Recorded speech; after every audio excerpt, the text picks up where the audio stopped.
Welcome to Norse Code, the number one podcast for your Minnesota Vikings. I'm your host and producer. My name is James Pagashnik. Thank you guys so much for listening. And at the other end of the tin cannon string, we have our analyst and co-host. You know him from numerous blogs and podcasts around the internet, most notably from theathletic.com. He is Mr. Useful Human, Arif Hassan. Arif, I learned something tonight, and that's that the Boston accent is a fairly mellow thing and doesn't really exist. Yeah, I think if you were to name the most distinctive accents across the United States, certainly Boston's accent wouldn't place in the top 10 or 15 or even 20. Even 20 at least. Yeah, Brian Kelly was interviewed tonight. He joined the broadcast for, I believe that was a basketball game? Yeah, I think it was an LSU basketball game. Where all the best Brian Kelly moments occur, apparently. Well, all the great accent moments for him, yes. And he declared openly that Boston didn't really have a discernible accent. We're just like, that stopped me in my tracks. I don't know. I feel like the opposite is true, but if Brian Kelly is saying it at a basketball game, I have to question it. Yeah, that is beautiful. Well, welcome to this episode of Norse Code. Hope you guys are all doing well. This is going to be a bit of a shorter episode. We're a day late thanks to some travel issues, so we are going to do a little bit of a review on the Packers game itself. But really, the Packers game itself is more of a setting to this story. It's not as important as everything else going on. It's more like the location for where everything converged into crap and the season ended. Basically, there's still the Chicago game, but still. Right. Yeah, so, the season is functionally over. That occurred as a result of a game that happened to be in Green Bay. And that's the truth of it, I guess. Yeah. So we're going to be going over that. An interesting article from The Defector, and we'll go into the mailbag as well. Just a couple of questions just to round us out. But before we do, just want to thank everyone for listening to Norse Code. Happy New Year, and thank you guys for listening. If you enjoy the show and would like to help us financially, keep the show ad-free, you can do so over at patreon.com/NorseCode. For $3.50 a month, you can get bonus material, bonus episodes, like the ones we've posted here, especially in December, just a ton of them. And we'll be doing another bonus episode here in about a week. So check that out over at patreon.com/NorseCode. You can also go to paypal.me/NorseCode as well and donate there, or you can go to norsecode.threadless.com and get yourself a Norse Code shirt, a Norse Code baby onesie, possibly even an Arif pair of Christmas socks, just in time for next year's holiday season, right? Right. Let's go with that. So check us out at norsecode.threadless.com. That's obviously open all year long, but let's get into the game itself and how the show was posted on the Norseman at like 10:25 in the morning. Now, that's not rare, but usually it's about that time. And the news about Kirk Cousins getting COVID came out maybe 5 minutes after that, which made your intro with Justice for that interview more hilarious every time I listened to it. It was beautiful. And Justice agrees, but he shared it specifically so that people would listen to the intro again. For those who missed it, I do suggest you listen to it just knowing what would happen later. Now. The dramatic irony of figuring out what happens later.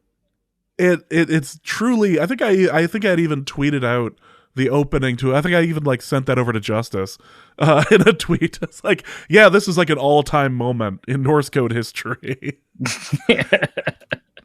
About one unvaccinated quarterback being morally superior to another unvaccinated quarterback. It just something to behold. So the show was relevant for a couple of hours between 1 a.m. when I posted it and 10:30 when the news broke. I suppose the first thing we have to talk about is the fact that Kirk Cousins was unable to play the game, and that this was something that we had predicted on the show for months, that something like this was going to happen at a pivotal time. Yeah, pivotal time for this team, a make or break moment. Yeah, we talked about how the writers of the season would structure it, and again, I want to mention predictable writing isn't bad writing. I think if you set something up, you have to pay it off, and you do it in a way that's natural to the environment, that's natural to the way that you're writing the story, that's natural to the characters and true to what they do, and the arcs that you're trying to create. Absolute Chekhov's gun here. Yeah, absolutely. Sure. You introduce the gun in the preseason, it has to be used. Yeah, 100%. So, really, I think remarkable stuff. I think that the writers did a pretty good job here. The only kind of other way to do it, obviously, is if, Kirk Cousins had played, they had won, they'd found a way to go into the playoffs, and then in the playoffs, they go against the Packers a third time, and Kirk Cousins is unavailable for the same reason, right? That's the only kind of the way. But I think kind of this every other year playoff thing, I think that was getting a little bit tiring for the audience and for the writers. So I think that they wanted to kind of go out on this, I want to say like a dramatic whimper, right? Because the Vikings aren't going out with a bang. There's another game left in the season, right? So there's a denouement period. But I think that they wanted to go out in a way that was both kind of true to the Vikings and in character for all of the major players, but also, didn't kind of repeat some of the tropes that I think fans had kind of gotten used to over the years. So I think some pretty good writing choices here by the writers of the Viking season. But yeah, we knew that this was coming, and it was really kind of satisfying from a writing perspective to see this coming. Of course, fans of the team that want to see them succeed, they're going to have to wait another season or 2 or 3 for that to happen. But I think that, which meant that the game itself was pretty unsatisfying. But I think from a writing perspective, I think those really well done. It was written well. The execution of it, boy, this was a game. It happened. It was on national TV at night, and you can't blame this one on Kirk Cousins is playing. That's for damn sure. Boy, the team complained about feeling lifeless, or having no energy in the building at US Bank Stadium. I believe it was last week, and against the Rams, and how they really felt it, and how they needed to bring their own, and they really needed to be able to do something. And I'll tell you what, after watching the third or fourth 3 and out, I think they forgot it in Minnesota. If they were going to have it, I think they didn't pack it. Yeah, well, they said prior to the Rams game in the huddle that they're going to have to bring their energy with them.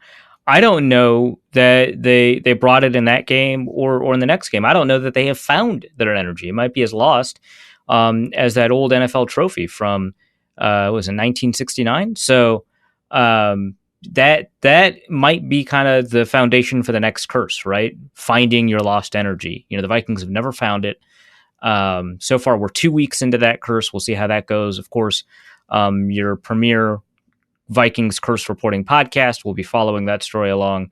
If the Vikings do find their energy, fine, no curse. But for now, it seems like they certainly didn't have any energy in that game, and I think that extends to both the play calling and the and the individual level of play from the players. I think defensively, you actually did get a fair amount of defensive execution and enthusiasm and energy for the first couple of drives defensively. Like, they were actually doing a fairly decent job, all things told. And then, of course, it kind of just snowballed from there. They couldn't kind of keep up that level of defensive performance. So primarily an offensive issue at first, and then, from then it kind of just spread to the rest of the team, much like other things that spread.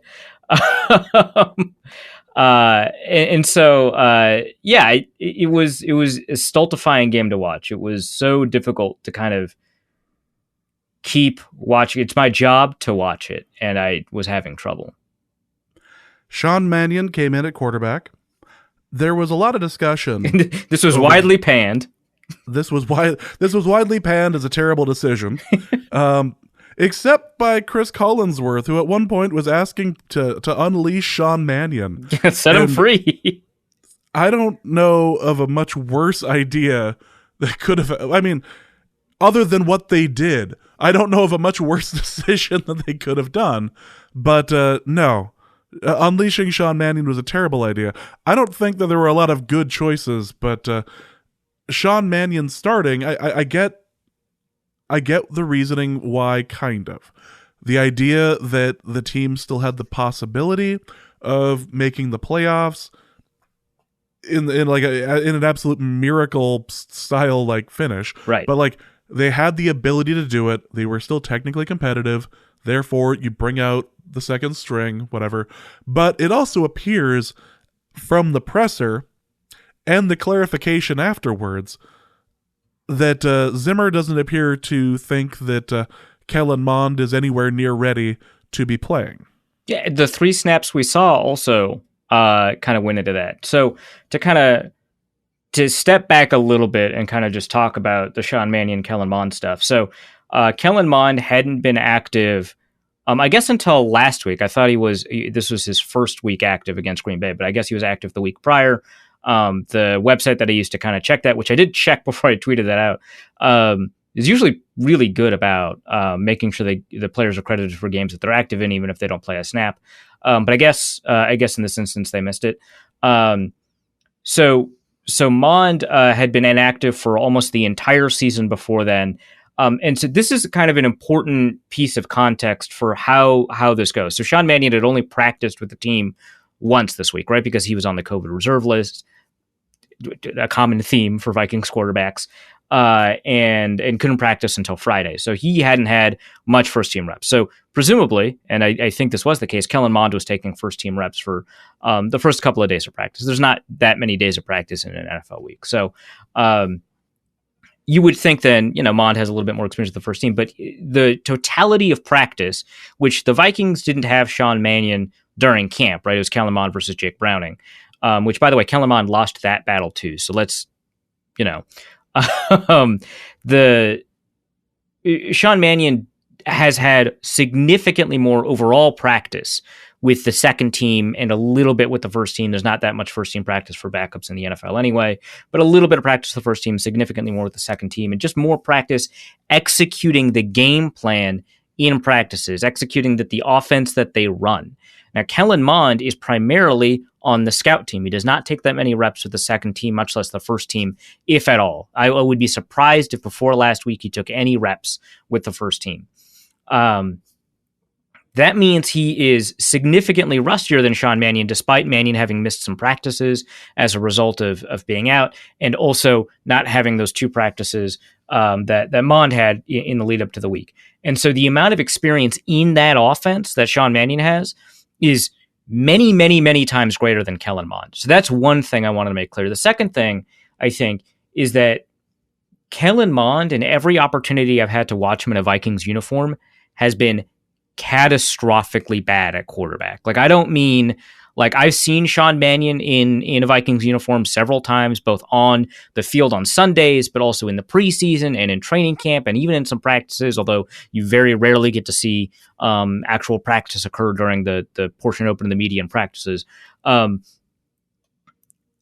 he has been just bad, right? And for your backup to be just bad, that's kind of normal. I think Sean Mannion is on the bottom half of backup, so I'm not saying that he's a good backup or anything like that, but he's only been bad, right? And I don't think it meets the backup test for me, which is if your starting quarterback goes down halfway through the game and you're winning by a score or 2, your backup is going to allow you to finish the game with a W, right? More times than not. That's the backup test. They don't need to go out and win a lost game for you. They just need to win a won game for you, right? And I don't know that Sean Mannion meets that test, right? So I don't think that he's a great backup. But what I've seen is bad versus catastrophically bad. Like, I don't want to undersell this point that Kellen Mond has been really bad in the practices that I've been able to see, right? The fact that Zimmer after the game also seemed to indicate I've seen enough of Kellen Mond, right? Like, that's wild, right? Like, that was pretty upfront and abrasive, right? So I'll say that, right?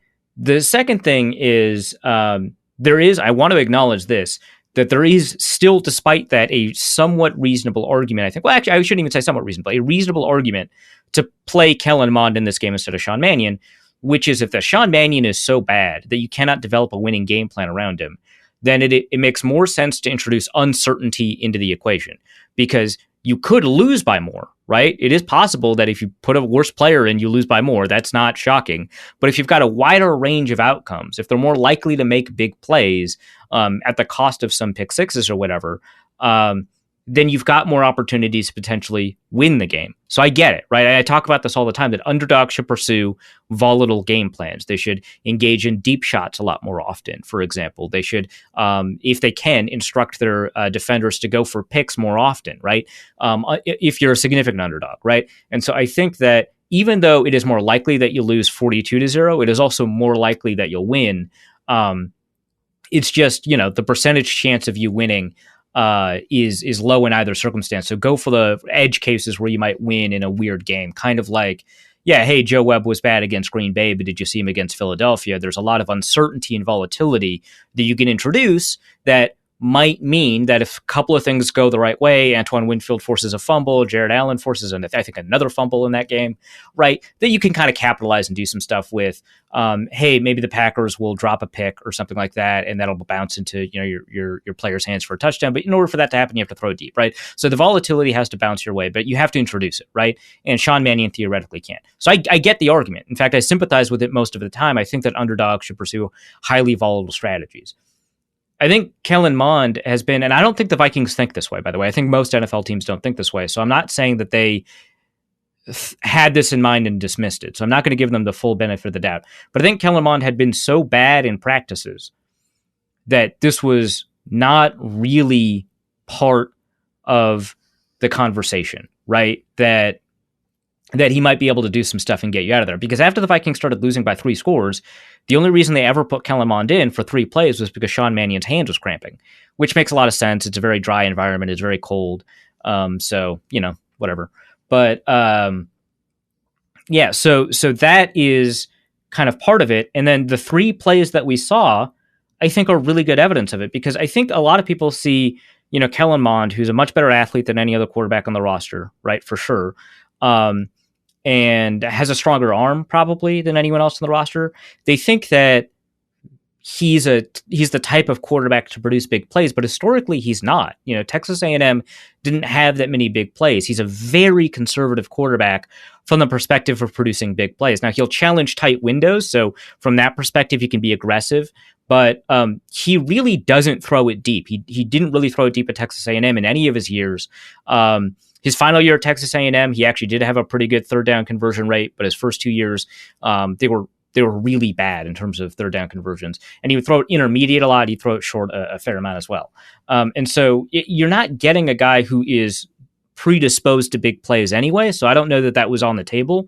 But the 3 throws that he had, 2 completions, fine, but they were short, which is not any different than what we saw from a lot of the Sean Mannion throws.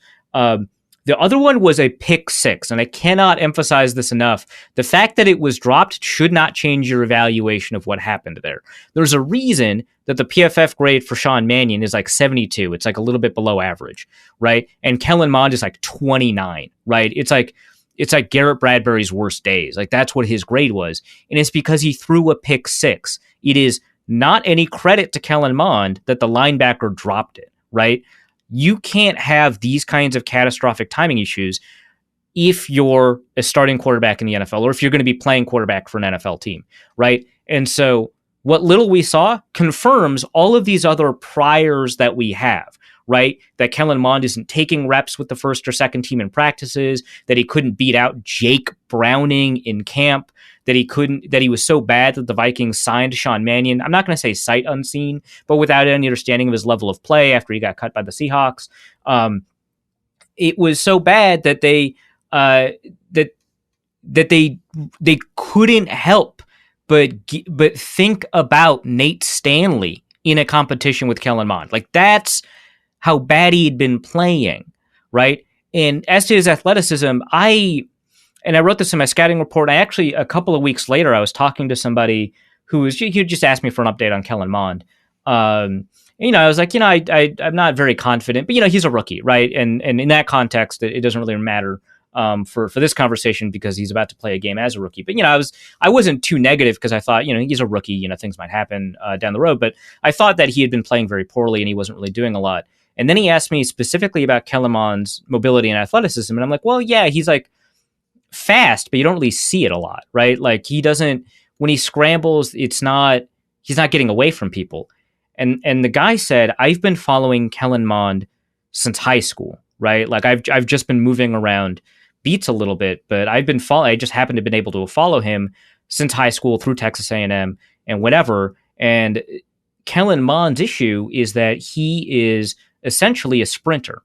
And so, which doesn't really translate, especially to quarterback in the NFL. It's not the kind of all-around athleticism that you see with Josh Allen or Lamar Jackson, where they're really quick and agile in addition to their raw speed and power, right? They've got the ability to kind of change directions and be dynamic and kind of feel what's happening in the pocket.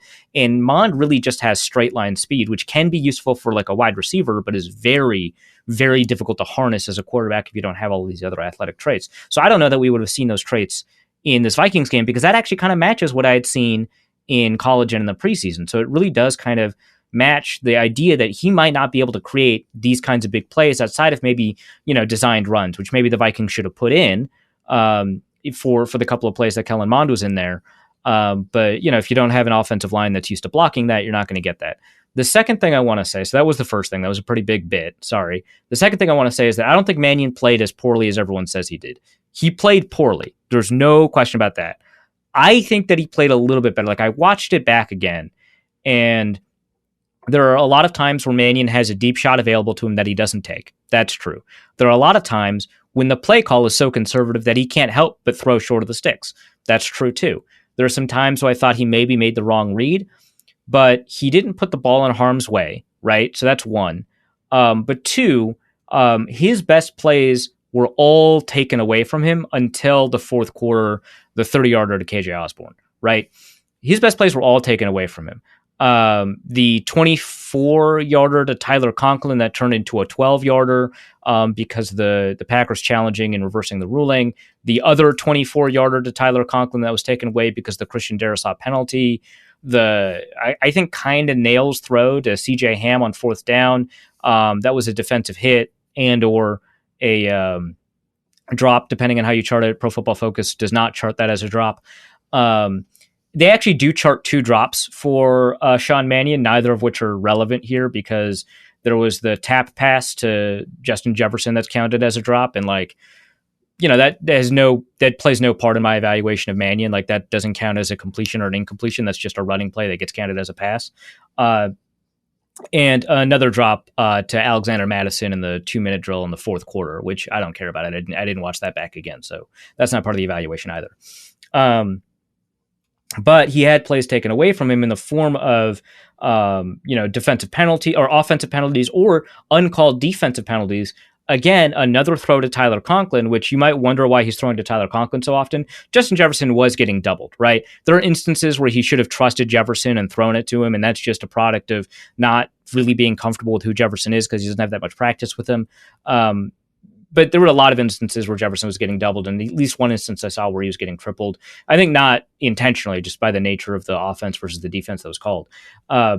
But another throw to Tyler Conklin where it was a clear hold by a defensive player, a Packer, and Tyler Conklin falls to the ground. Even if it's not a hold, Tyler Conklin has fallen to the ground, and it was an accurate throw that would have gotten a first down, right? And again, these are not that many plays I'm talking about.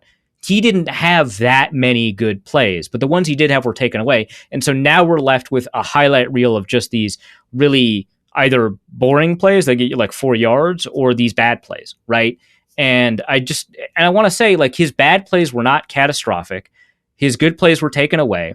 He was simply a below average quarterback. In fact, watching him, I thought that he played very poorly. Watching him again with the All-22, I thought he played better than I would have expected going into the game. I don't think very highly of Sean Mannion, even though I just made this whole argument that Mannion should be playing ahead of Mond. I think the ceiling for Mond in that game may be a little bit high, but the floor was so catastrophically low. The median outcome was so low. I just don't think that availability was there for Mond. Like, someone made this point that, like, hey, you can't really use that play against Mond. He only had 3 plays in the game. Who knows what would have happened overall? And it's like, just think about your priors for a second. First, everything we know about Mond going into the game is pretty pessimistic.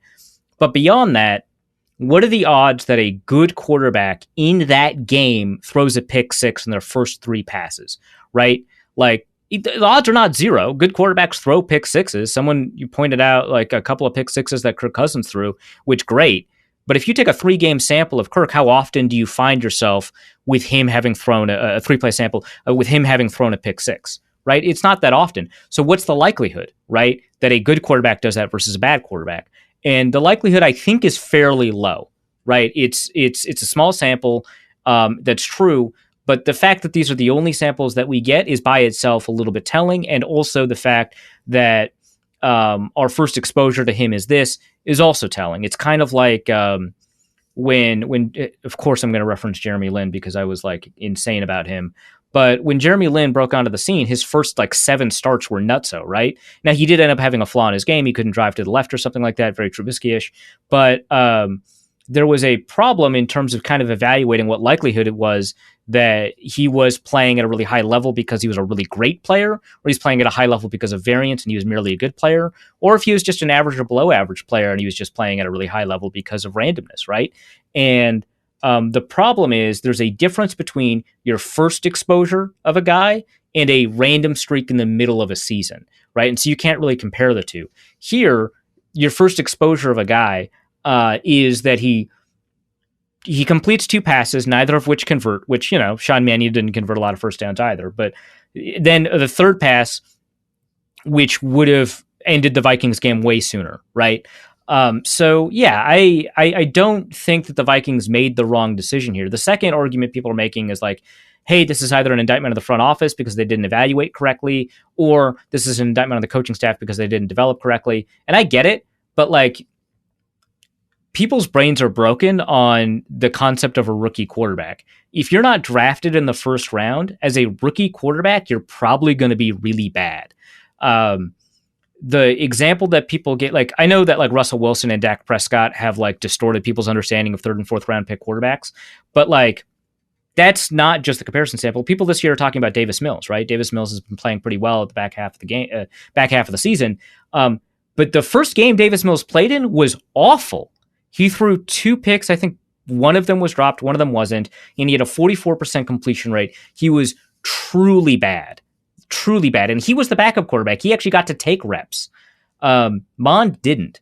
And we would be comparing Mond to the first game of Davis Mills, not to the Davis Mills that got to take a bunch of first team reps and then got to play a season and get some experience in, right? The question wasn't, should the Vikings have found ways to play Mond throughout the season, which I don't think they should have, but that's not the question either way. It's, should they have played Mond for this game given all of what we know? And the answer is absolutely not. And that the development curve for 3rd-round quarterbacks is not that great. 3rd-round quarterbacks are bad. Sean Mannion was a 3rd-round quarterback. Like, what are we talking about?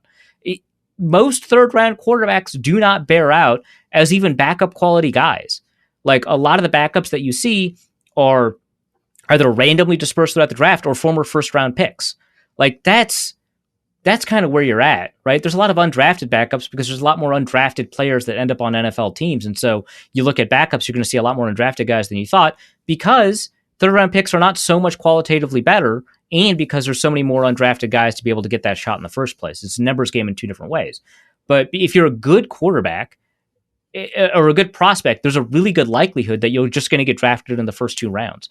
So the expectation for a 3rd-round rookie is wild to me. First, 3rd-rounders are not generally that good, but second, as a rookie, I don't think that that's an indictment of either the coaching staff or the scouting staff that Mond wasn't that good in his first year with the Vikings.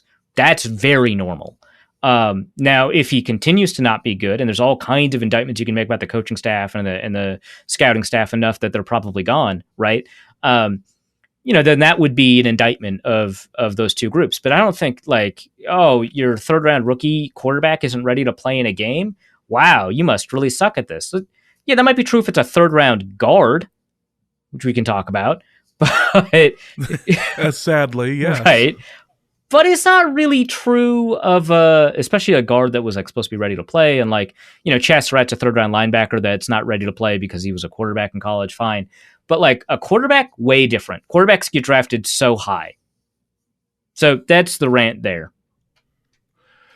So this was not an offensive game plan that worked for anyone, whether it be the Vikings or the viewers at home. It seemed to work fairly well for the Packers. Yeah, I guess the Packers were fine with their game plan. Yeah, that So I want to pick apart something it's a Zimmer saying. It's the second time we've heard it in 2 games, and it seemed as out of place this game as it did in the Rams game. His complaint at the half was that the Vikings weren't running the ball enough, down 20 at least. Yeah, I don't really. So one thing that kind of helps here is that your first half score differential generally does not change your run pass ratio unless you're 30 behind. And 20 behind, I kind of get not moving too far away from your desired run pass ratio. But there's 2 things here. One, the running game isn't working. They're averaging 2.5 yards a carry, right? I think actually less by that point in the game. But 2, maybe it should. Maybe you should be throwing the ball more down 20 even before the end of the half, right? Because, like, I get that it is not as meaningful as it might seem. Like, teams can kind of get the game closer in a hurry in the third quarter. Not that the Vikings are a very good third quarter team. But, like, the signs are there that things are going to go sideways for you faster than they are not, right? You're not going to always hold the Packers to field goals, right? Which we found out after the first 2 drives.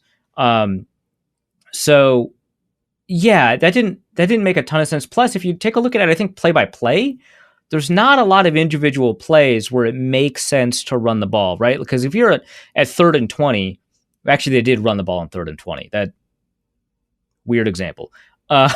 They sure did. But if you're at 3rd and 13, right? Primarily on 3rd and 13, teams are actually attempting to convert, right? You're not running the ball, right? On 2nd and 20, the Vikings will run, most teams won't, right?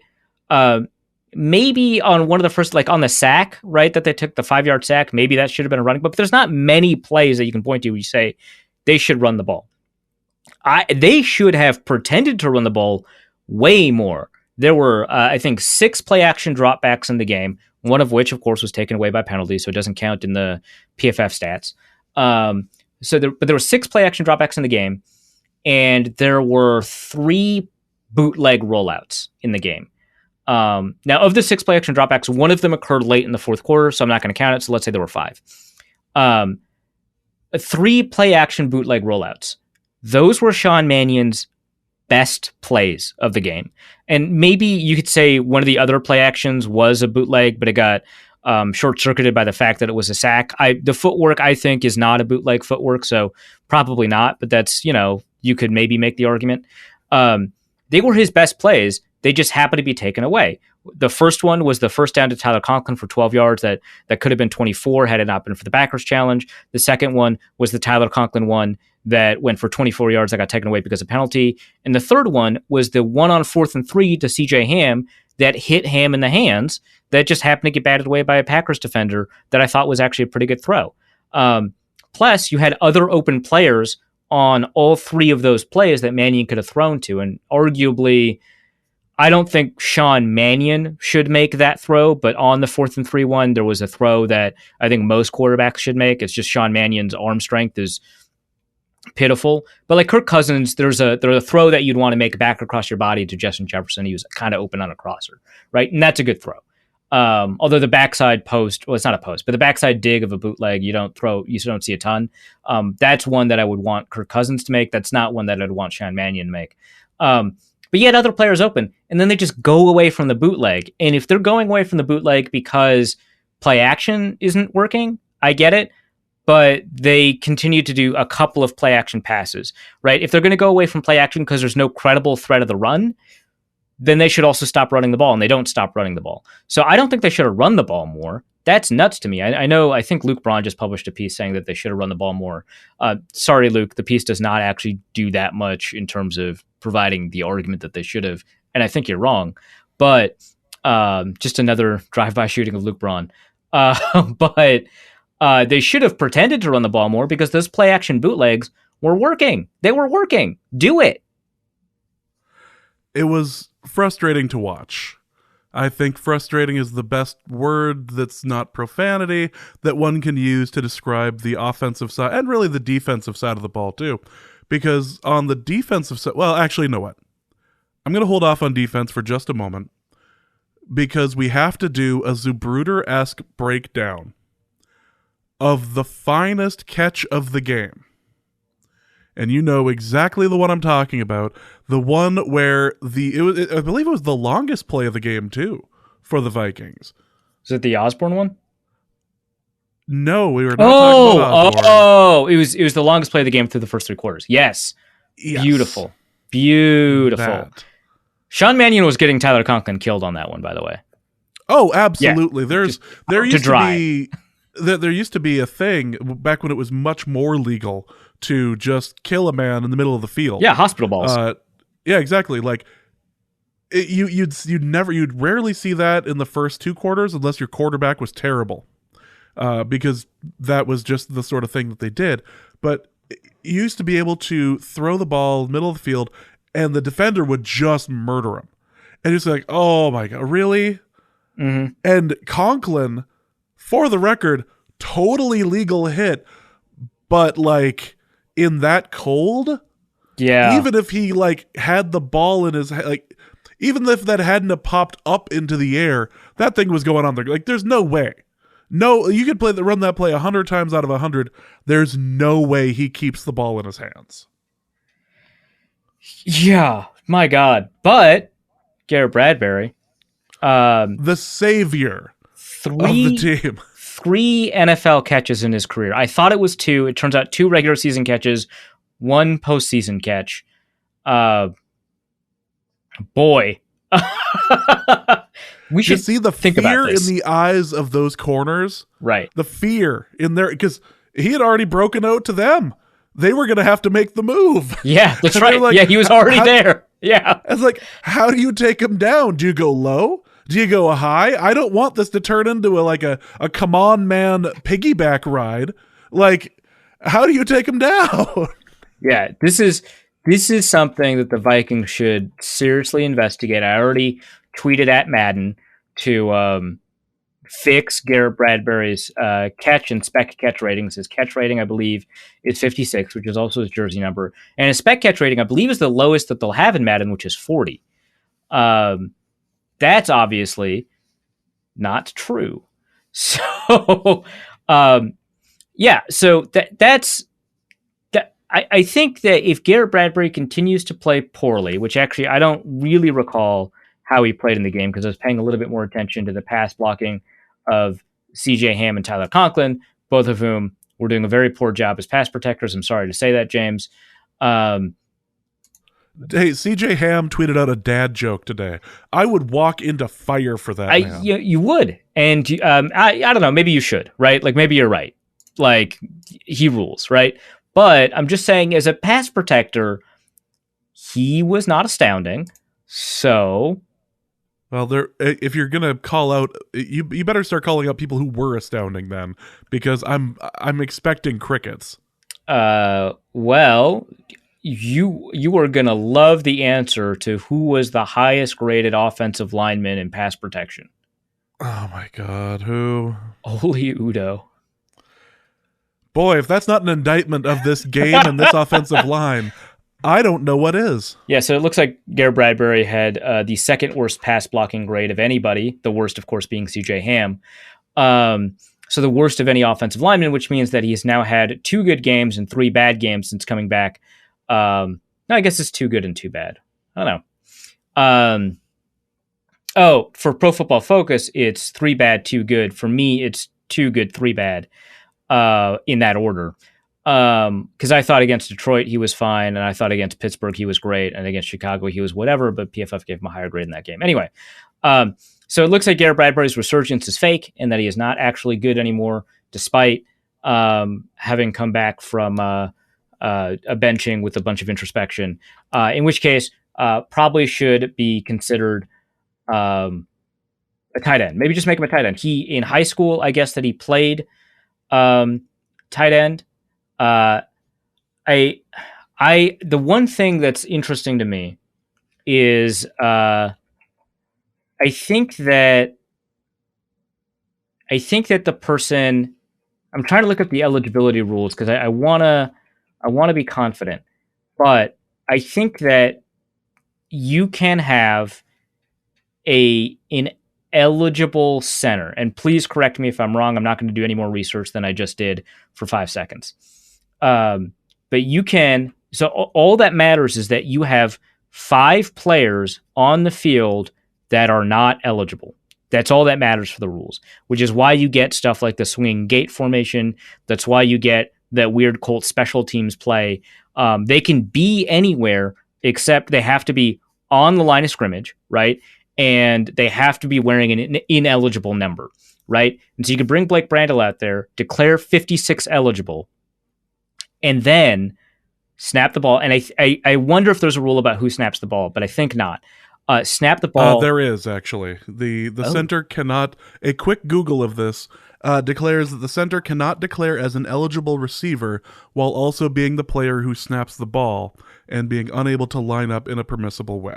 Oh, thank you, cron.com. Well, no, hold on. Sporting Charts. Nope, that website is dead. So is this for... Because the rules are different for NFL, CFL, high school, and college. That's the thing. Yeah, and just going over literally NFL.com, it says no. Oh, okay. Well, then just line him up at tight end. I don't care. Well, I mean, realistically, you could have the ball snapped from someone else. Kirk Cousins is used to that sort of thing. That's true, right? Yeah, and also, I mean, Garrett Bradbury can line up at guard, which is not what you were saying, but anybody else can snap it. Let's see. So have Garrett Bradbury, because he's clearly a better receiver than he is an offensive lineman. So that was awesome, and we should see more of it because he's very clearly capable of this. And he apparently caught a ton of passes in high school. So it's there. It's all there. Well, let's talk about the defense. And let's go to the mailbag. All right. What a terrible performance. And for the first half, if you're able to make Aaron Rodgers if you're able to get him frustrated, if you're able to put yourself in a situation where your defense is atrocious but you're getting stops, this is not something that is sustainable. This is like, you need your offense to be able to do something afterwards.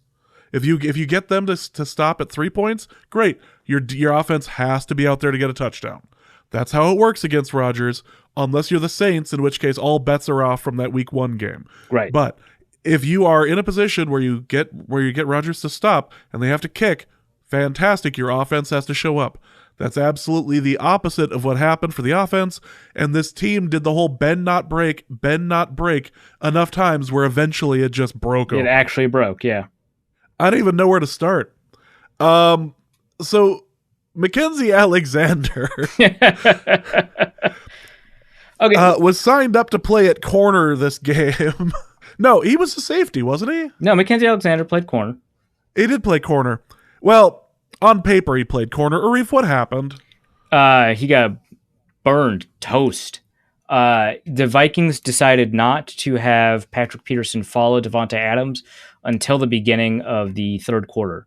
And so when Patrick Peterson did line up against Davante Adams, he actually had a pretty good performance, all things considered, considering that Adams is one of the top 3 receivers in the league, maybe number 1, right? But that didn't happen, so Mackenzie Alexander got the opportunity to test himself against the NFL's best, which is what you want as an elite football player.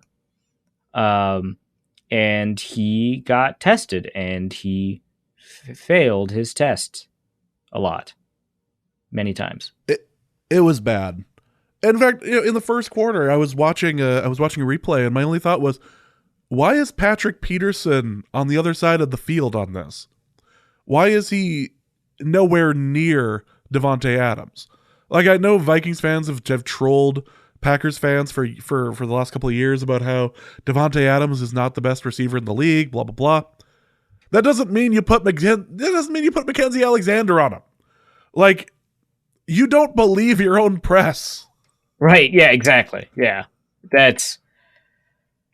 well, I mean, because the Vikings, I'm not going to justify it, but I'm going to say that the reasoning is that the Vikings, have figured, Actually, our pass defense is pretty good, which shockingly is kind of true despite the results of all these Vikings games that we've seen so far. The pass defense has been fine, and they've mostly played sides, right? Patrick Peterson plays on the right side, defensively, left side, I think offensively. Whoever is available that week plays on the other side, and Mackenzie Alexander plays in the slot, and that has largely been working out for them. Obviously, Alexander's been having a rough year. But I feel like when you're faced with the situation, and it's not like, Marquez Valdes-Scantling is bad. I mean, he nearly ended the Vikings season a couple weeks prior, right? But, when you've got as much of a talent differential between that and the rest of the receivers in the roster, I think that you experiment with that, especially because Peterson is no stranger to that. Like, he did that a ton in Arizona. He knows how to do it. He can switch his footwork up really quickly, which is kind of the primary reason that you do this. And, Mackenzie Alexander has to switch sides all the time in the slot. And whoever is the other guy is normally a backup. Like, that was the problem, right? Because you had Chris Boyd in there. I guess Ty Smith was in there a little bit. Or, hey, on another week, it might be Cameron Dancer. Whoever that guy is also has a lot of practice playing on the other side of the formation, on the left side or the right side or whatever, right? And so everybody at that point has practice with an extensive amount of practice with their footwork on either side. And so I think that the normal reasoning here is not as strong generally. And then on top of that, you have to add in, by the way, that's Davante Adams. Like, figure it out. Like, do something, right? And so without that, you end up with, Chris Boyd ends up giving up 57 yards to Davante Adams. Mackenzie Alexander gives up 46 yards to Davante Adams, including a touchdown. Alan Lazard also worked them a little bit, but I would rather have Alan Lazard bullying Mackenzie Alexander, who I don't think actually got any catches against Alexander specifically, but I would rather have Alan Lazard doing that kind of stuff because he's going to average 10 yards a catch, right? It's not going to be as much versus Davante Adams, who could go off for the entire length of the field, or Marquez Valdes-Scantling go the entire length of the field, right?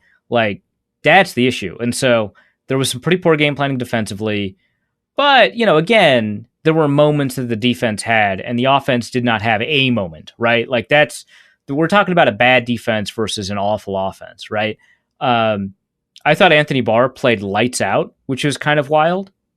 Might have been the only one who played lights out, but he played lights out. Xavier Woods had opportunities. He did not always make good on them. I think he got mossed by Lazard at one point. That was not great. But at least he was kind of in the area code. Kendricks, I don't think, had a particularly great game. I don't know if it was awful or anything. I don't think he had a particularly great game.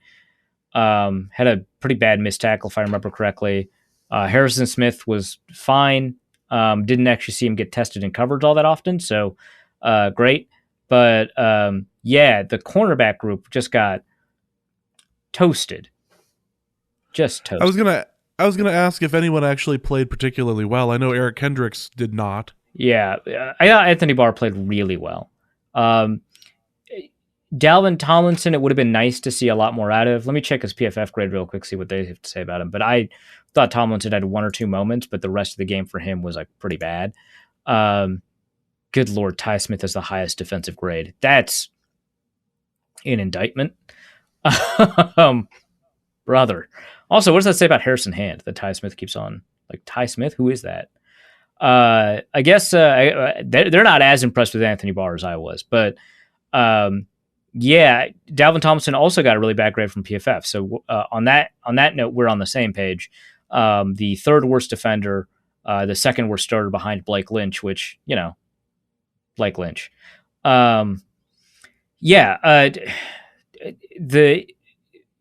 The problem, of course, is that when the Packers go up, they, like any other team, are willing to run the ball. They also have a really powerful power runner in A.J. Dillon, who is currently, and here's the worst of his crimes, he's currently proving just as correct on being a potentially better running back than Aaron Jones.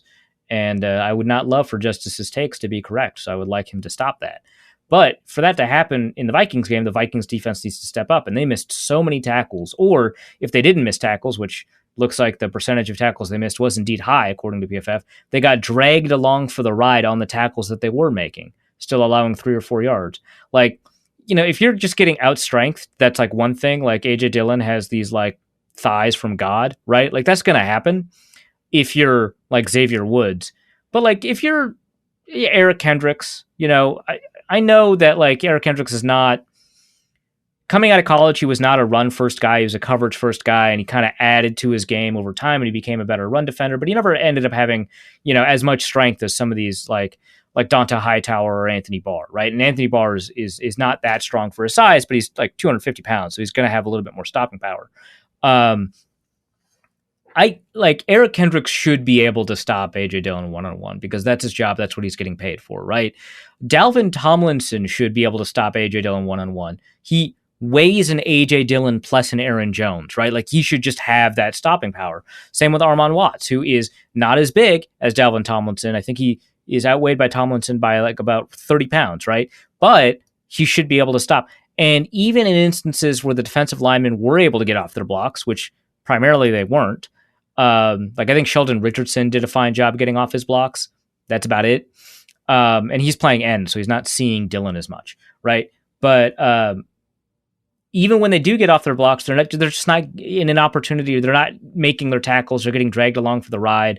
I know Dalvin Tomlinson missed. It seemed like at least to me 2 tackles. I know that Armon Watts missed what it looked like to me 2 tackles. PFF marks them as 1 each. If you're 30 pounds heavier than the guy, then you don't really have an excuse. Like if you're Xavier Woods, I get it. You got trucked. Like you should be a safety and you should be able to, but like I get it, right? But if you're like Eric Kendricks and you're getting paid $10 million a year, if you're if you're a defensive tackle, you should just stop the guy. And they weren't able to stop the guy. So that like Aaron Rodgers will be Aaron Rodgers and he'll have a great game once a year against the Vikings. I don't know why it's only once a year, but great. Once a year against the Vikings, he'll have a great game. And this was that game. And if you're going to if you're going to be able to mount a comeback, you need to be able to stop the run. And the Packers have a backup offensive line in there, which, in the interview, Justice outlined why they're all actually quite good, except for Royce Newman, who as a run blocker is quite good. But, they've got a backup offensive line in there. You should be able to stop the run. And they weren't able to do that. And so, though the biggest reason the Vikings weren't able to come back was because of their offense, obviously the defense played a big role because you don't get a 4-score lead without dominating your opposing defense. So, the defense was bad. I thought the run defense was, considering the expectations entering the game, even though the run defense is generally worse for the Vikings, it might be the worst in the NFL at this point by expected points, the run defense should have been held to a higher standard than the level of play that they exerted, more than the pass defense, because, Devontae Adams, Aaron Rodgers, you're just going to lose some of those, right? Like maybe you should be better against Allen Lazard than you were, fine. But like the passing game, those players made some plays. The running game, God, it felt like every run from Green Bay was successful. I'm done talking about this game if you are. I feel like this is... There's nothing else to glean from it. This was the setting for offensive and defensive play calling that was questionable at best, was reaching, and was an absolute it was uncomfortable to watch. I had the same feeling of watching this game on a Sunday night that I would have if I were sitting in a movie theater with my parents and a love scene happened on the movie screen. That level of cringe, that level of, oh my, like head in hands, just, can I not experience this right now? I would rather do anything but. You know when I turned off the game? I'll admit, I turned off the game. I turned it off when Kellen Mond went out. When Kellen Mond got brought in, I went, okay, well, this is interesting. When Kellen Mond got taken out and Sean Mannion came back in, I went, you know what? I love myself too much to put myself through the next couple minutes. I sat through twice the Eagles championship game loss. I'm good. I don't need to watch. I don't need to watch anything else. Nothing else is going to be relevant that happens in the next couple minutes unless like the stadium falls apart like it did in Washington and it crushes Kellen Mond. Like that's the only way this game was going to be like interesting in the final seconds. And it didn't. Apparently they have strong enough zip ties at Lambeau to keep something like that from happening. Let's talk about how this affects things moving forward. And in essence, we can also talk about the article from the Defector that came out here a couple days ago about, well, not even a couple days ago. I think it came out yesterday, which would have been Monday, which talks about nepotism in NFL coaching. Yeah, and there's a... I'll let you keep going. Yeah, and just as a final point on this, the Rats are leaving the ship. Yeah, so the article obviously talks about the NFL at large, but it primarily focuses on the Vikings, right?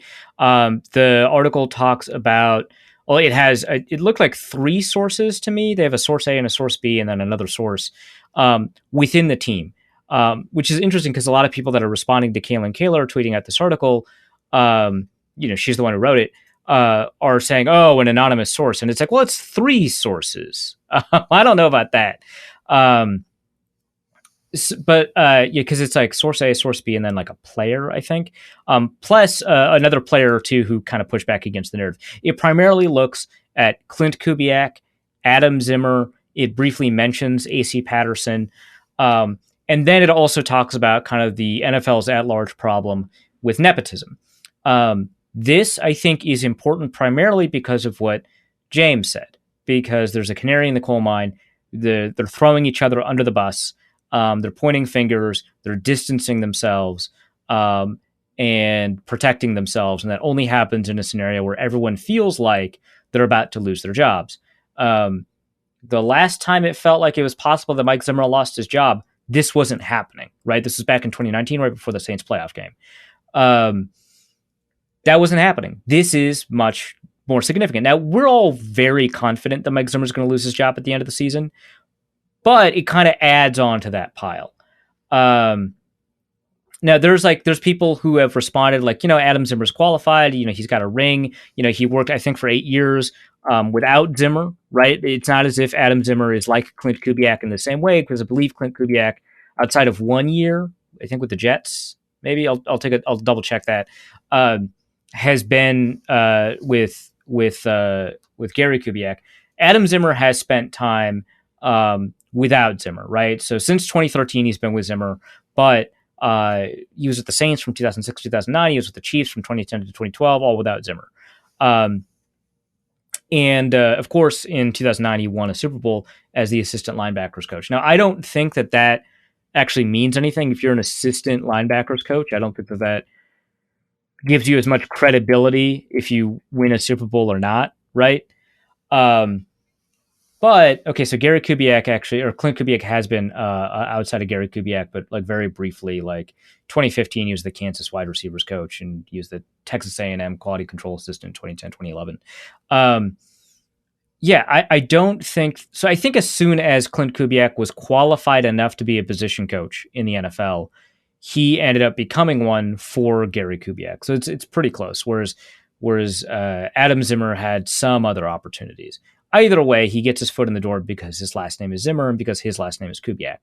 The tough thing here is that so some teams apparently have, I didn't know this, some teams have nepotism rules in place that either prevent you entirely from hiring someone in your family or require some restrictions in place. The only kind of rules regarding nepotism that I'm very familiar with are like federal rules where like if you nominate someone in your family to an important position, they need to be like super qualified for that nomination to go through. It's not really the same in the NFL where your qualifications are less, pieces of paper that you have and more kind of the network that you've been able to build. But some of the requirements in the NFL for, I think, one of these teams that was listed in the article is that if you're in the same family as somebody else on the team, they can't report to you. They need to report to somebody else. And I believe it was either Miami or some other team in Florida where that was the case. Maybe Tampa Bay. But in Arizona, not allowed at all. So that's interesting. If you're in a position to hire somebody, you're in a position to be kind of considered above them on the organizational chart.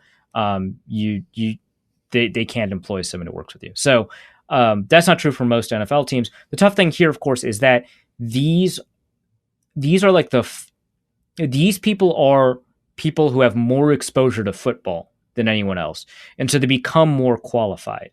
How did Clint Kubiak become an offensive quality control assistant for Texas A&M? Well, at the time, Gary Kubiak was in Houston running the Houston Texans. He could have just called the people, which College Station is like an hour away from Houston. He could have called the people at Texas A&M, which I believe was Kevin Sumlin. I don't remember quite sure at the time, and said, "Hey, can you give my son a meaningless job I shouldn't say meaningless, but as an entry-level job as a graduate assistant and, an offensive quality control coach." And, Kubiak played safety for Colorado State, right? Like Clint Kubiak played football. He was a team captain. He even got invited to play in an East-West Shrine game. And so he's got football qualifications on a resume. And so it totally makes sense that he'd become a quality control assistant or a graduate assistant, right? And so that's what he did with Texas A&M. When he started, he applied for a job. I imagine his connection to Gary Kubiak helped. Got the job as an offensive quality control assistant. Enrolled at Texas A&M, became a graduate assistant, along with a job as a slot receivers coach, and then was able to use that to say he's got enough of a resume to be qualified to be a quality control coach. In this case, with the Minnesota Vikings in 2013, right? And so he built a resume that makes sense. It follows from where he went, right? And so from there, he was able to kind of leverage his resume instead of his connections to get jobs. But then, of course, his connections also helped him get a job. Maybe he wouldn't have gotten a job otherwise, right? So that's the problem, is that Adam Zimmer got in the door because of Mike Zimmer. Plus, he spent a lot of time with Mike Zimmer in Dallas, not in an official role, but like as his son, right? And he got exposed to a lot of football. So he has a leg up from a qualification standpoint. And so it is difficult to argue that some of these guys don't have the resume qualifications. But of course, if you keep hiring family, the NFL is going to continue to look like you. In this case, it means that there are equity concerns about, groups that are not often represented at the NFL coaching level, whether that's, people of color or women or whatever, right? And so that kind of magnifies an already existing problem through entirely natural forces that are easy to explain and not necessarily all that nefarious. Now, the problem for the Vikings, of course, is that it seemed, from the article and from a lot of people's impressions, it does not seem like Adam Zimmer is doing a lot. Certainly, the idea that the time Andre Patterson finally got elevated to a defensive coordinator role, despite being extraordinarily good at his job, Adam Zimmer got elevated at the same time as a co-defensive coordinator. That's a slap in the face, according to the article, and that follows to me, honestly. Looks like Adam Zimmer. It makes sense that Adam Zimmer got a job with New Orleans because Sean Payton and Mike Zimmer were on the same staff in Dallas. That makes sense. Yeah. So he was doing a favor too, but it wouldn't be nepotism, right? It would be doing a favor for a friend as opposed to family, at least nepotism in the strictest sense of the word. Right. Yeah. But yeah, I mean, it's these connections that kind of follow, that give you the resume that allow you to defend yourself when you promote this guy, right? When Rex Ryan hires Rob has a background as a defensive coordinator, coincidentally also the New Orleans Saints, but like there is a qualification there, right? The issue is whether or not you can fairly, can Mike Zimmer fairly evaluate Adam Zimmer? Can Gary Kubiak fairly evaluate Clint Kubiak? Was Mike Zimmer doing a favor for Gary Kubiak, elevating Clint Kubiak not just to offensive or quarterbacks coach, but to offensive coordinator? Yeah, maybe. And in which case, if you're doing favors at really important positions, then you're going to get less qualified people. But, one of the greatest defensive minds of modern football is Wade Phillips. He's the son of Bum Phillips. He got a job because of his relationship to his dad.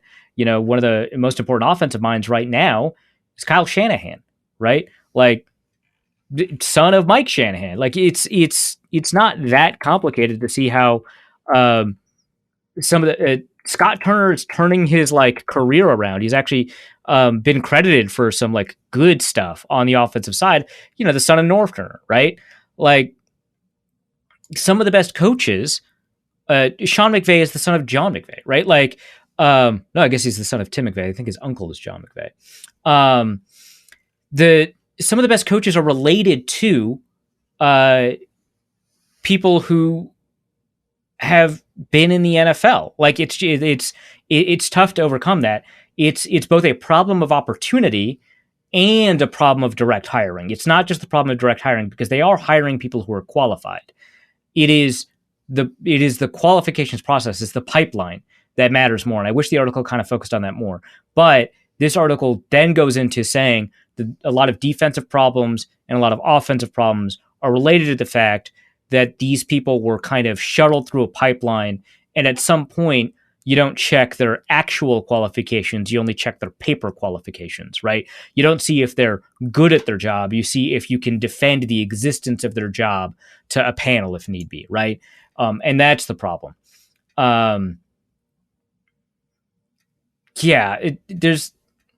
There's a former player in here. There's a current player. There's two people, quote unquote, close to the team.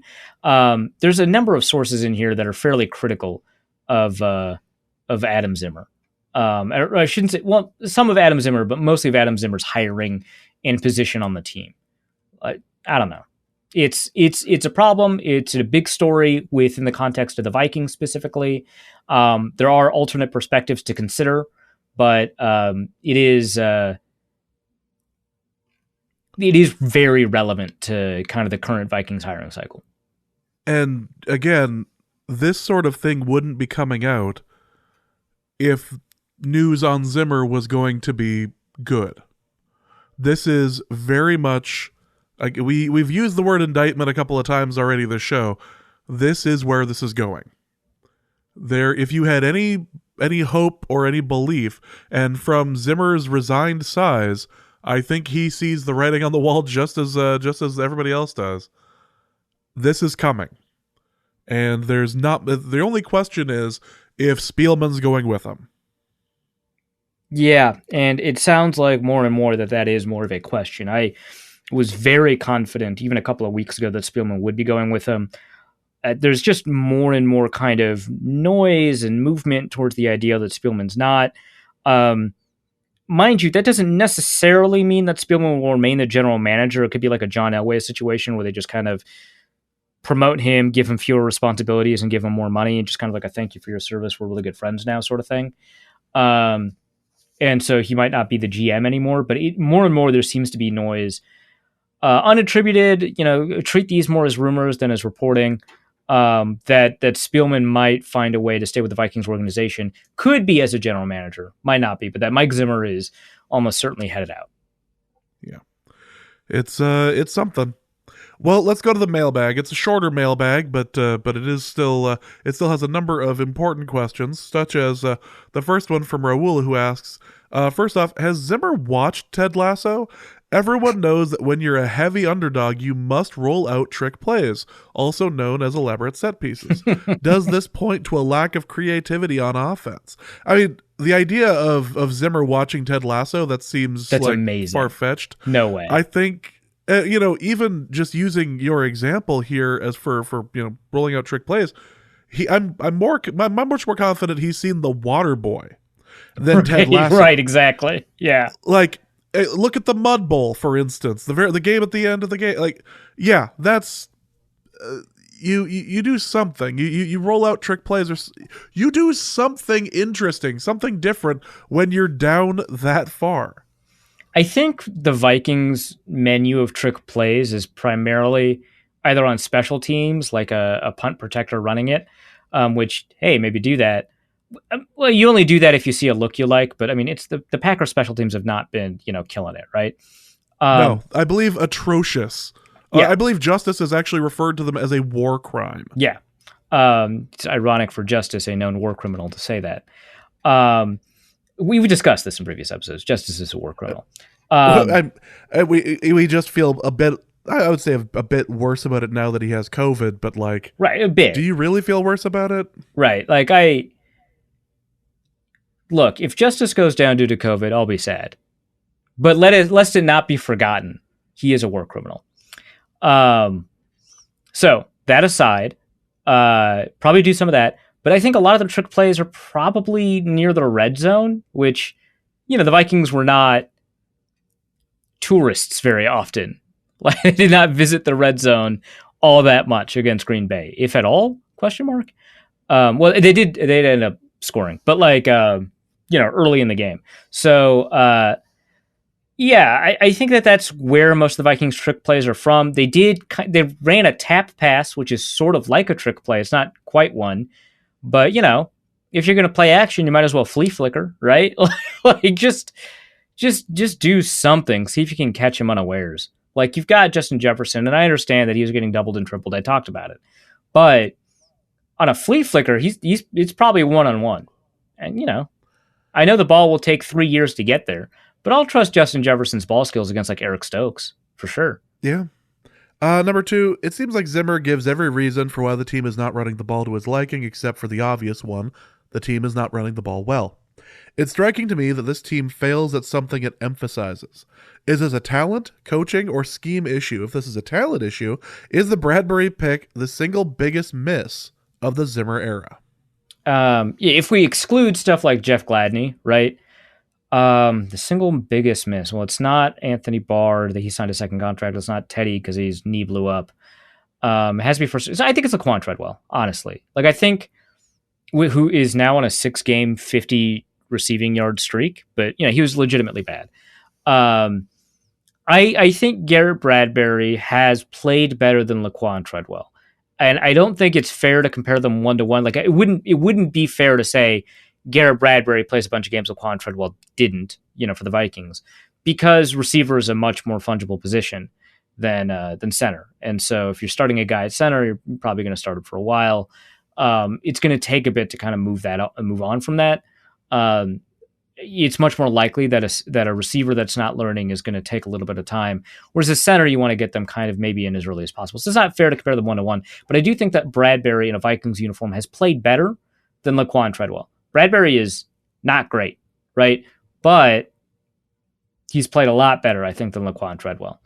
I don't know that the Vikings' talent in this game up front was all that bad from the perspective of running the ball, right? Because you've got Christian Darrisaw, you got Brian O'Neill, Oli Udoh can run block occasionally. It turns out he did well in this game at that.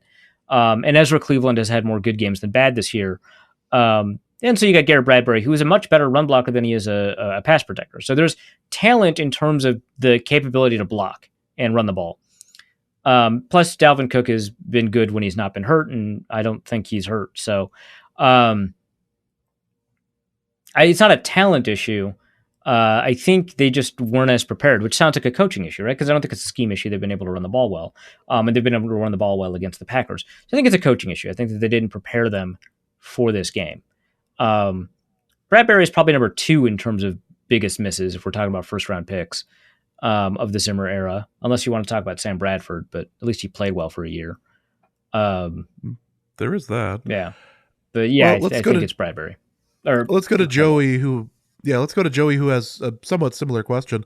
He asks, is there an analysis of how effective teams are at drafting? I'm not sure if Rick Spielman is good at this or not, or is it just luck? Primarily, the evidence suggests that it's luck. If you take a look, for example, at some of the most well-rounded classes, the 2019 class for the Titans, the 2017 class for the Saints, the 2015 class for the Vikings, and then you take a look at another class that they had, you'll find kind of the opposite results. Generally speaking, long-term studies of this suggest that NFL teams are not particularly better or worse at drafting. Now, teams can be bad at drafting and can stay bad at drafting for a while, but it is hard to be better than league average. It's only It's only easy to be worse. And I think the Seahawks are a really good example of a team that was on a consistent like 6 or 7 year run of being bad at drafting. Like they drafted this not so good 2011 class, I want to say, and then 2012 obviously was fantastic. And then after that, it was just like a rough going. So you can be bad at drafting, but it is really hard to be good at drafting. I think the best scenario right now might be the Colts. I think they've got more return on their draft picks currently on their roster than others. I don't know for sure. And we'll kind of see if that plays out going into the future. That might be worth kind of taking a look at. But yeah, I don't know that we generally see it. Now, if you take a look at, GM rankings, like I know, I think it's NBC Sports Edge, but they used to be called Roto World. They do GM rankings every year, and Spielman tends to be kind of around average in terms of what they consider in their ranking system. I say system, it's kind of more of a feel thing from them. You can kind of tell from the articles, but Spielman is primarily good at trading versus other teams. In terms of selecting talent, it seems like he is about average, maybe a little bit below average, but you can say, hey, Garrett Bradbury was an awful pick, and you'd be right. Oli Udoh was a fantastic pick. Like, he might not be good, right? But you don't get the level of talent that you get from him in the 6th round very often at all, right? Obviously, I've mentioned the 2015 class a few times, not just in this episode, but in previous episodes. But, he's had a number of like fairly good picks over the years. Like I think maybe they didn't get return on Mackenzie Alexander in the 2nd round, but, they're already getting a lot out of James Lynch, right? Generally speaking, he's been about average compared to the rest of the NFL. So, I don't really know that it's fair to do that. It's really the bigger issue is not in terms of talent identification. It's in terms of how to invest your resources, what contracts you sign, and what decisions you make about team building, which is very similar to that first thing about how to invest your resources. But do you invest your resources more in the draft or in free agency versus kind of what positions do you prioritize and stuff like that? That I think is an issue. I think it is interesting to me that the 2 times that the Vikings went out of their way to intentionally draft an interior offensive lineman, because I still don't think that Ezra Cleveland was meant to be an interior offensive lineman when they drafted him. I think that they were left without any interior offensive lineman on their board, and they drafted the next best offensive lineman that they had, which is a tackle. The 2 times they actually went out of their way to draft interior offensive linemen, Pat Elflein and Garrett Bradbury, they've been catastrophic. Whereas before, they had been primarily drafting interior offensive linemen in the 4th, 5th, 6th, and 7th rounds and had been doing a good job until they stopped suddenly doing a good job, right? They had a really great run with like Sullivan and Fusco and a couple of others. And then they just could not get a good offensive lineman in the 4th, 5th, 6th, or 7th round. Like they got Travis Bond, David Yankee, and it wasn't happening, right? And so they finally decided to invest in the 3rd and 1st round, and both of those were busts. So I guess we'll see about Wyatt Davis, but early returns are not good. Next question is from Ryan Menson, who asks, if the Vikings fire both Zimmer and Spielman, do they risk missing out on a top-tier coaching candidate because they would need to hire a GM first, or they wouldn't be able to start interviewing coaches until after the GM is hired? So it kind of depends on ownership, right? Because ownership sometimes lets the general manager pick the coach, and sometimes they don't. My understanding is that the Wilfs will consult their general manager, but will end up picking the coach, right? And so if they don't like who the general manager likes, they won't hire that guy, right? They might try to get somebody that everybody likes, but they'll end up hiring who they want to hire. My understanding of the Vikings. But you might hire a general manager who's got a list of coaches that you like and approve of, and then the general manager will go after one of those coaches, right? Or the ownership will go after one of those coaches, right? So it's different for every team, and I don't think that there's a huge risk of the Vikings missing out on a coach that they definitely want because they need to hire a general manager first or something like that. They can certainly start interviewing as soon as possible. The only thing is, if you hire a coach first and then a general manager, you either need to have a situation where the coach is essentially picking the general manager, which doesn't often work out, but sometimes does. Like I think, as much as I just bagged on the Seattle drafts, like I think the John Schneider, Pete Carroll situation is one where Pete Carroll has a little bit more control, and it worked out for a while, right? But sometimes it doesn't, right? Like the John Gruden, Mike Mayock stuff. But you can just hire them independently and just say, hey, you two have to work together. Like there's a lot of general managers and coaches where that's been the case. So yeah, I don't think that that's a huge risk. Also from Ryan, is there any way the Vikings can build a roster with Cousins' $45 million cap hit next year, or will the next GM be forced to extend him?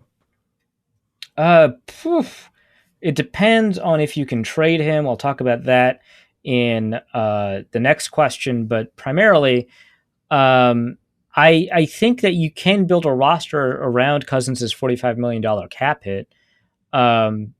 You just have to, I guess, be good. There's not really another way around it. You have to be really smart about your ability to identify talent in free agency. You're going to have to cut some guys.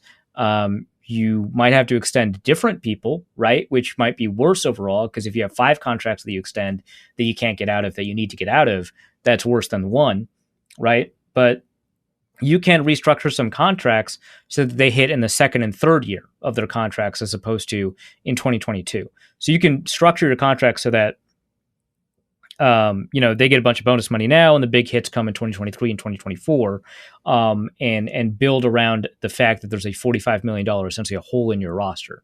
But it would be tough because there's a lot of dead money for the Vikings in 2022, including the Anthony Barr contract. The Vikings will be taking on, I believe, a $9 million dead cap hit to not have Anthony Barr on the team. But it's just the way that the void years work for the way that they restructure that contract.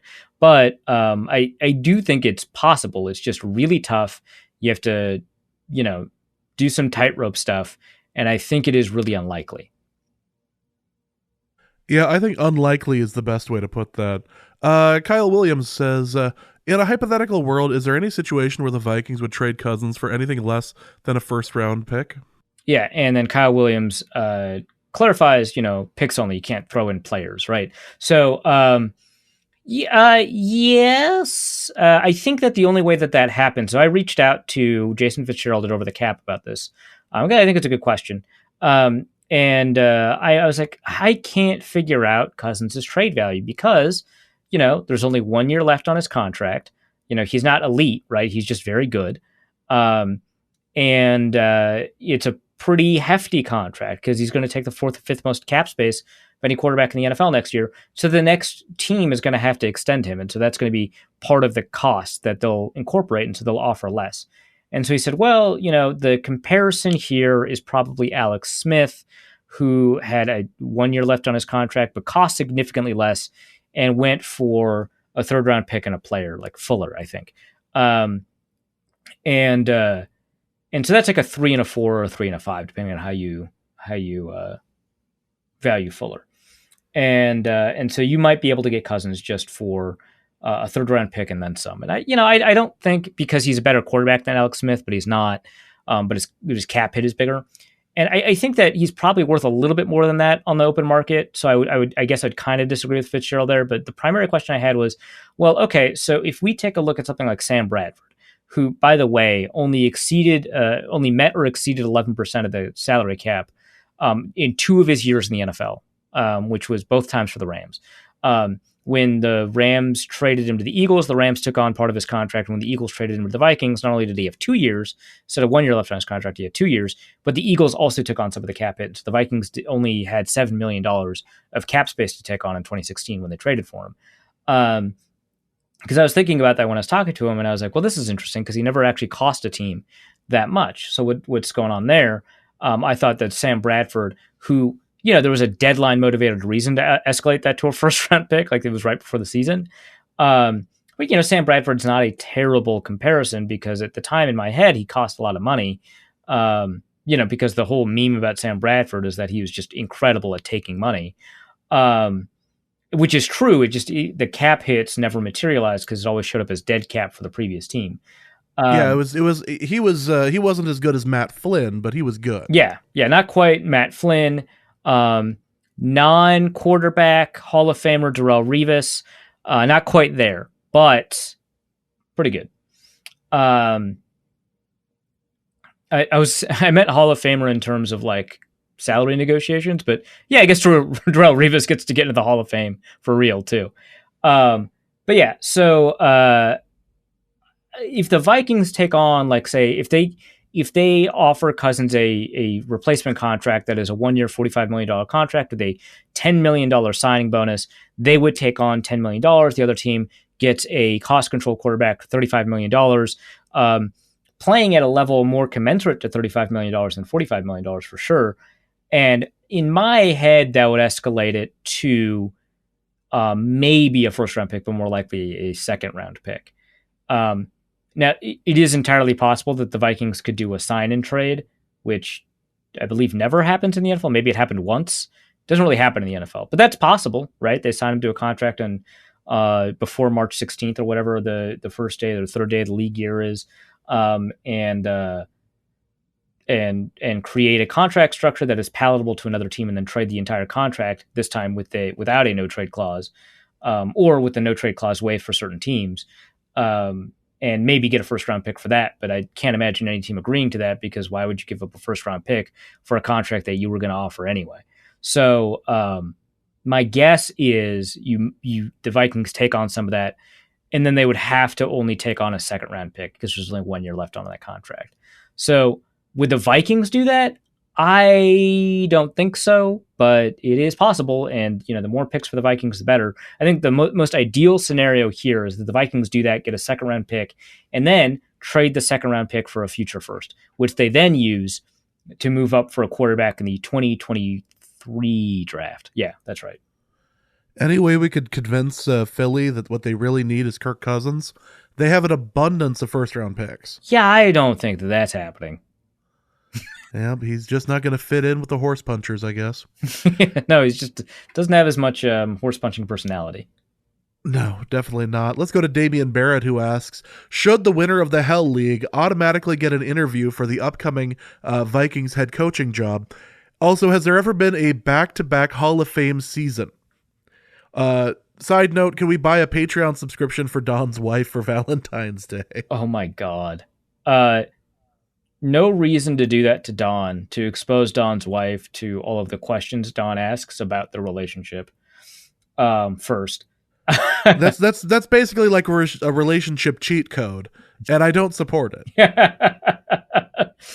Second, yes, Damien, the winner of the Hell League should automatically get an interview for the upcoming Vikings head coach job. Also, it should be recorded, and also it should be played for patrons. That seems like it would be amazing to hear that interview. The fact that I lost in the semis this week just grinds my gears so much. I wanted to be able to hang my hat and say that I was the winner of the Norse Code Hell League this year, but sadly that is not the case. The finals are this week. Why is it this week the worst week of football? Because it's the Hell League. That is my justification for forgetting to change that setting in the playoffs on Yahoo.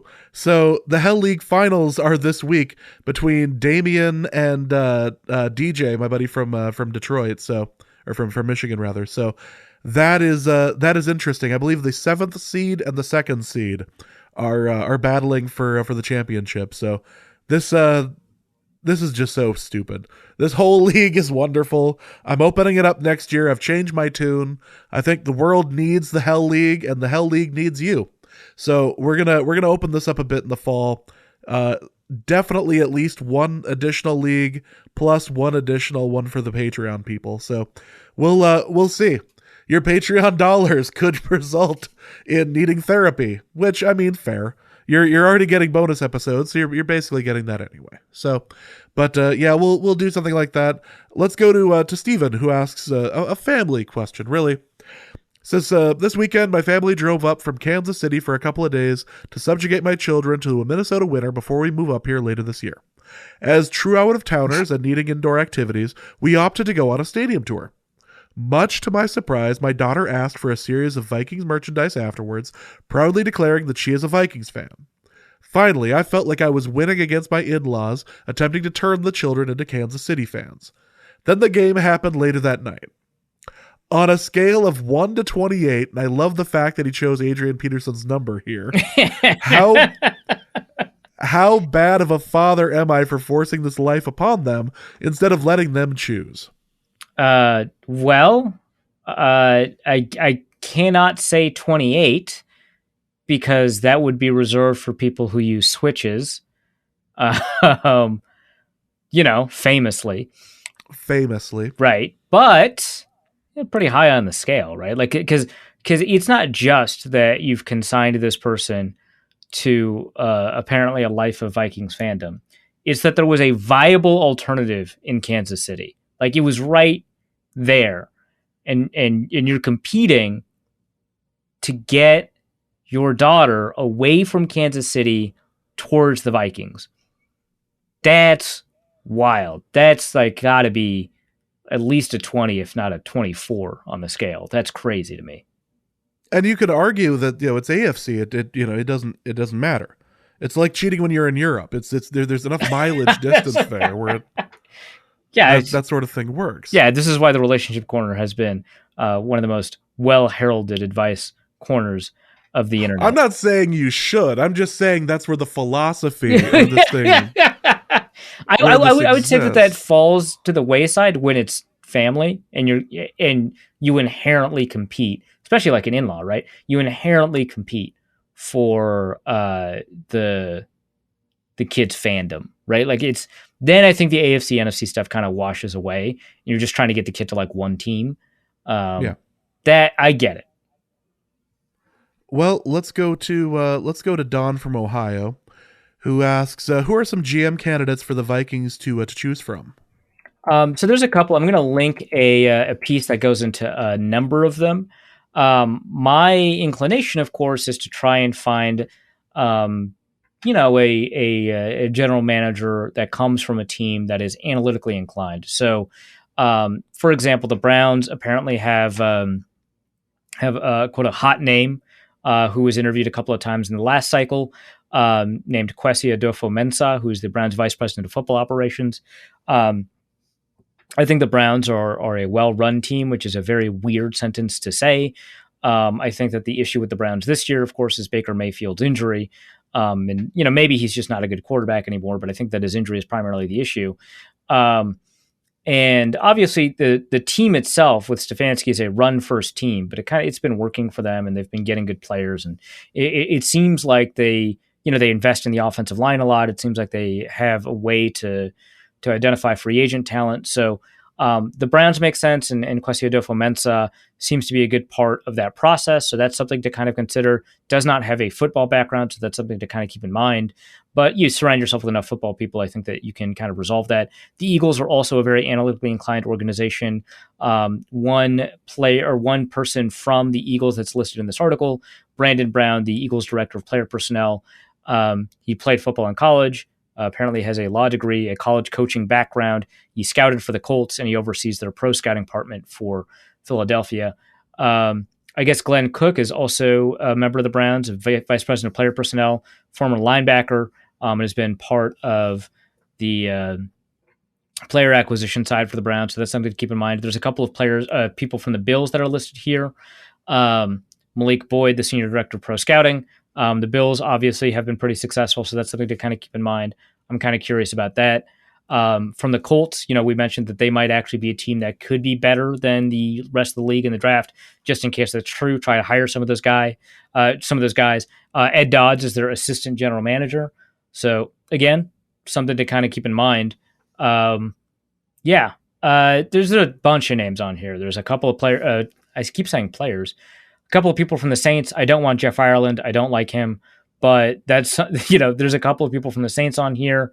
Couple of people from the Chiefs. I don't know if the Chiefs are really the best place to kind of draw upon, but they're probably not the worst for sure. A couple more people from the Bills. Elliot Wolf is a Patriots consultant. I know that there's kind of this thing about getting people from the Patriots, but I thought Scott Pioli and Dimitroff actually did a really good job on the player personnel side of things. And so I don't think that the thing about Patriots assistant coaches really actually applies to the front office people. They seem to actually be doing a good job. Elliot Wolf was with the Packers. And then I believe, and this is kind of a rumor, so again, not really for attribution, it's not really reporting, but I believe he left because he thought he was going to get the general manager job at the Packers. Then they picked Gutekunst, and he didn't really like that. So he's Ron Wolf's son. Ron Wolf was a kind of a legend with the Packers front office. So also something to keep in mind. Also, directly from the Patriots, the director of player personnel, Dave Ziegler, is on this list. He took on the role of de facto GM, according to Jonathan Jones, who wrote this article, who was with the team after Nick Caserio left for Houston in that weird witchcraft scenario. So those are all people that are on this list. But I want to say, I have no idea what makes for a good general manager.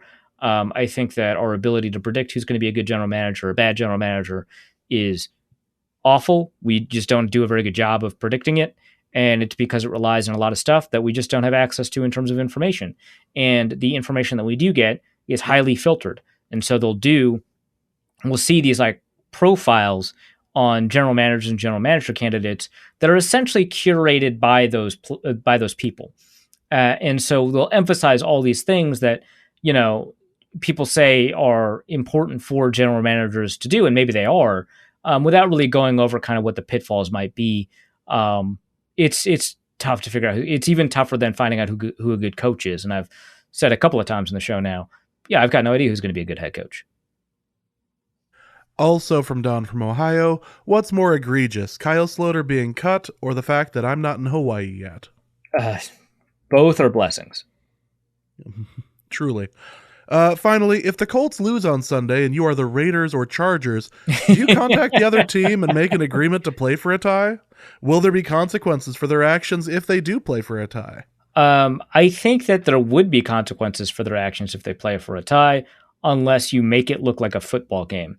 But because if you just kneel out every drive, right, then it's pretty obvious what you're doing.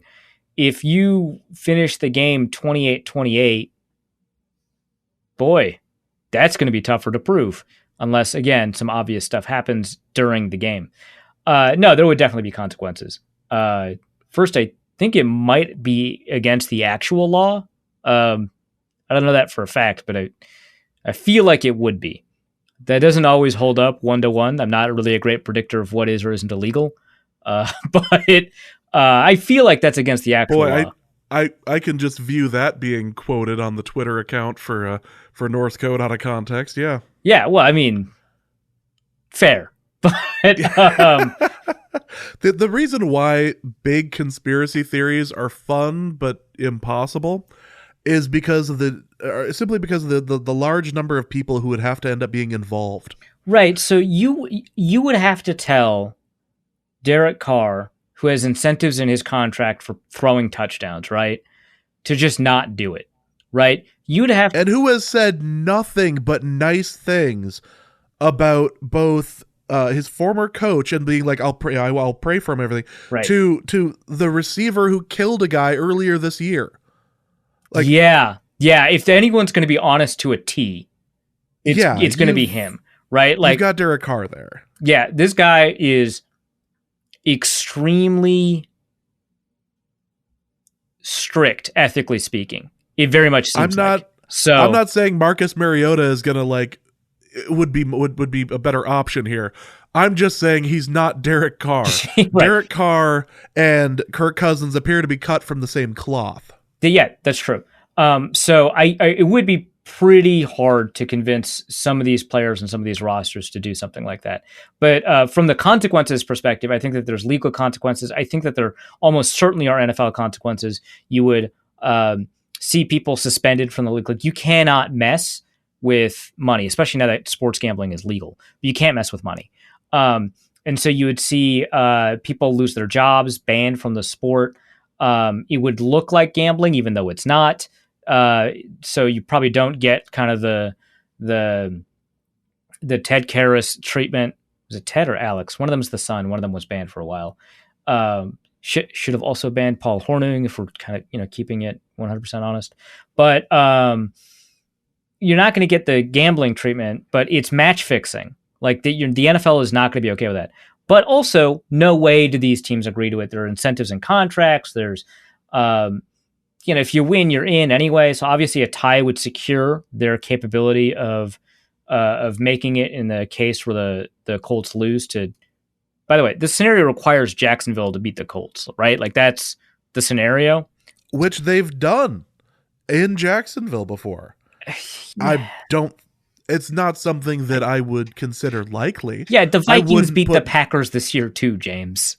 Listen, all things are possible through the power of Ben DiNucci. We've covered this on the show. Yeah, and in particular on a team with Ben DiNucci. Okay, so yeah, yes. But it is on the table. But I would say, I would say unlikely. But yeah, I don't think that you can get all 106 people to agree to it and keep it quiet. And those are just players, coaches, coaching staffs, etc. There's no way. And then because the NFL is more about your reputation, it would be tough. Now, your reputation is not permanent. Greg Williams was unsuspended and found a job basically immediately. Josh McDaniels has been floated around as a potential head coach despite stiffing the Colts. But I don't see it happening. And then there's enough people of strong enough moral fiber that this probably wouldn't happen. But also, like, if you've got a $500,000 sack incentive that you need to hit, no way are you accepting the other team kneeling for no reason.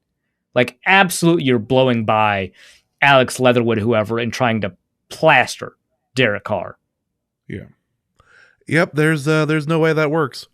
Well, that's going to be it for this episode of Norse Code. Hope you guys have enjoyed it. We'll be back later this week to preview the final game of the regular season. Well, I say the regular season as if there's, more to it. The Vikings already won their Super Bowl, so there's, what more is there to prove? Arif, what do you have to plug? I've got a piece coming out tomorrow about whether or not the Vikings waved the white flag and what that might mean and whether or not they should have played Mannion or Mond,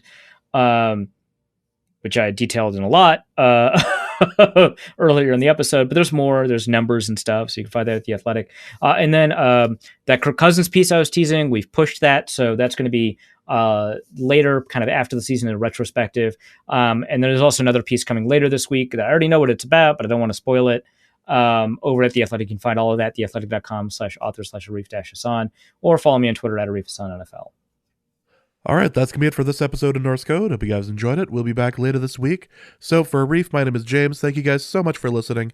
And please remember that the Vikings are not to be trusted. And we'll be back later this week. Norse Code is the largest and only division of Norse Code LLC. You can find Norse Code on the Daily Norseman, SB Nation's Vikings blog at dailynorseman.com. You can also find it on iTunes, Apple Podcast, Spotify, Stitcher, Google Play, and wherever fine podcasts are aggregated. Our Vikings blogger extraordinaire and generally useful human is Arif Hassan of The Athletic, and he can be found at Arif Hassan NFL.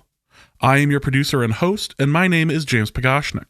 You can find me at the show's official Twitter feed at NorseCodeDN or my personal account at Big Mono. If you'd like to donate a few bucks to the show, you can do so in a few different ways. You can go to patreon.com/NorseCode and donate there. For $3.50 a month, you get bonus material and more. You can also go to paypal.me/NorseCode for a one-time donation, or you can go to norsecode.threadless.com and pick up some Norse Code merchandise. Any questions or comments that cannot fit in a tweet can be sent to norsecodepodcast@gmail.com. On behalf of the Norse Code staff, thank you so much for listening. Our formula is this. Hey, all things are possible through the power of Ben DiNucci.